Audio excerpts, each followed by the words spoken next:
Hi అండి, అందరికీ నమస్కారం. అందరూ ఎలా ఉన్నారండి? మీకు ఒక విషయం చెప్దామని వచ్చాను. నిన్న మా ఎదురింట్లోనే దొంగలు పడ్డారండి. అది తెలిసి నాకు చాలా భయమేసింది. ఆంటీ వాళ్ళు ఇంట్లో ఉండగానే పడ్డారండి. వాళ్ళు నైట్ పడుకుందామని చెప్పేసి మెయిన్ డోర్ లాక్ వేశారనమాట. లాక్ వేసి డోర్కే కీ వదిలేశారండి. కీ వదిలేసిన తర్వాత వెళ్ళి పడుకున్నారు. అప్పుడు విండోస్ తీసున్నాయంటండి. విండోస్ కూడా క్లోజ్ చేయలేదు. విండోస్లోంచి ఈ దొంగలు తలుపు కీ కనిపించి బయటకు తీసేసారండి. కీని తీసి అప్పుడు మెయిన్ డోర్లోంచి ఆ కీ లాక్ ఓపెన్ చేసుకొని ఇంట్లోకి వచ్చారనమాట. ఆంటీ వాళ్ళు బెడ్రూమ్లో పడుకుంటే వాళ్ళు పడుకున్న గదికి బయట నుంచి గొల్లెం పెట్టేశారంటండి.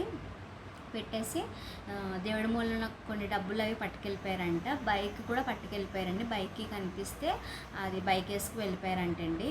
ఇంకా అన్ని రూముల్లో కూడా వెళ్ళి చెక్ చేశారంట. బట్టలు అవన్నీ, కబోర్డ్లో ఉన్న బట్టలు అవన్నీ లాగి పడేశారంట.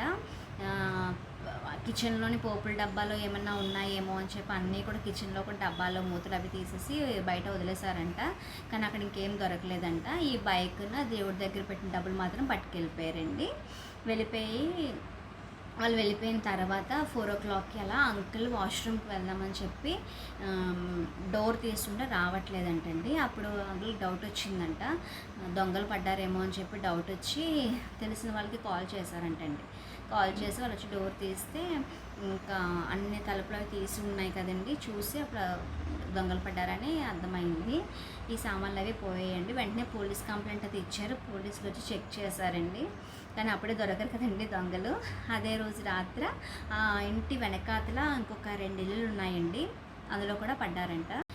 అయితే ఒకళ్ళేమో అందులో యాత్రకు వెళ్ళారండి. ఇంట్లో ఎవరూ లేరంట. అయితే ఏం చేశారంటే, విండోస్ ఉంటాయి కదండి, విండోస్కి స్క్రూస్ ఉంటాయి కదా, ఆ స్క్రూస్ అవి ఇప్పేసి విండో ఇలా తీసేసి అందులోకి లోపలికి దూకేసి వెళ్ళిపోయారంటండి. వెళ్ళి మరి ఏం పోయో తెలియదు. ఇంకా వాళ్ళ ఊరి నుంచి వచ్చాక తెలుస్తుందండి. వాళ్ళకి తెలిసిన వాళ్ళు అదే చుట్టుపక్కల ఉంటారు కదండి, వాళ్ళు కాల్ చేసి చెప్పారంట, ఇలాగ దొంగలు పడ్డారు రండి అంటే బయలుదేరుతున్నాం వచ్చేస్తున్నాం అని చెప్పారండి. మరి ఏం పోయో వాళ్ళు వచ్చారు మనకు తెలియదు. ఇంకొకరి ఇంటికి కూడా వెళ్ళారండి. విండోస్ ఉంటాయి కదండి, విండోస్ దగ్గర ఉన్న కర్టెన్స్ అవి ఏమో ఇలా పైకి ఎత్తేసి లోపలికి ఎలా వెళ్ళాలి అని చెప్పి చాలాసేపు చెక్ చేశారంట.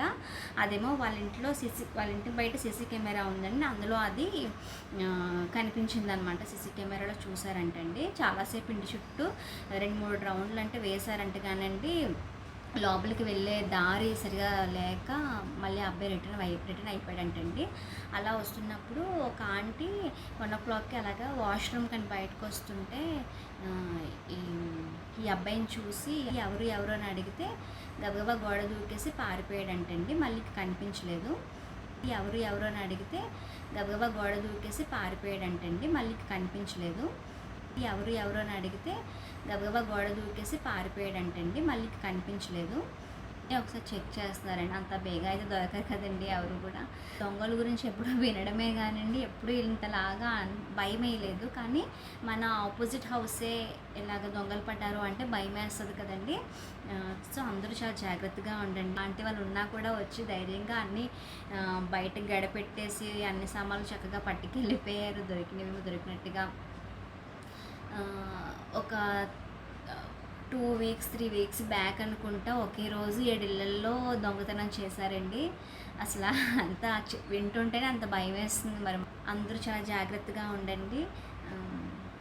ఓకే అండి, థ్యాంక్ యూ. ఈ విషయం మీకు షేర్ చేయాలనిపించి చెప్తున్నాను, జాగ్రత్తగా ఉంటారని. ఇంటికి ఎవరైనా వచ్చి తలుపు కొట్టినప్పుడు కూడా కొంచెం చూసి తలుపు తీస్తూ ఉండండి.